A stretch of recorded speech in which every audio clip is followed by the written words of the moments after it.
All our afflictions are appointed by our loving Heavenly Father. Arthur Pink. I was silent. I would not open my mouth, for you are the one who has done this. Psalm 39:9.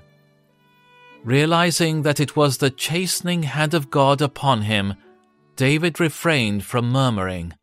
It was not the silence of sullenness, but of meekly acquiescing to the rod.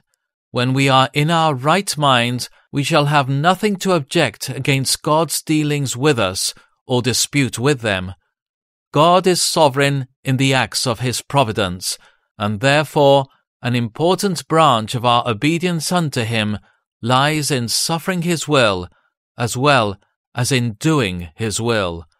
That obedience is evidenced by refusing to repine against him by the utterance of any impatient words.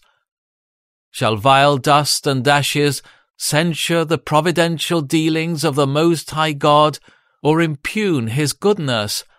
Let all God's treatment of us be both wondrous and righteous in our eyes. Matthew Henry said, "If our hope is in God for a happiness in the eternal world, then we can well afford to reconcile ourselves to all the dispensations of divine providence concerning this world. The consideration that all our afflictions are appointed by our loving Heavenly Father should silence all complaints. It did so with David. He knew they came not by chance, but according to divine appointment.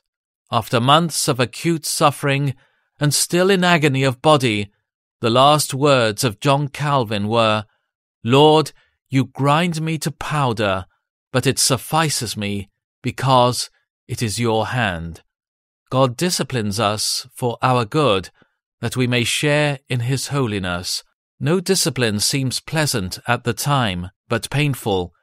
Later on, however, it produces a harvest of righteousness and peace for those who have been trained by it. Hebrews 12:10 and 11.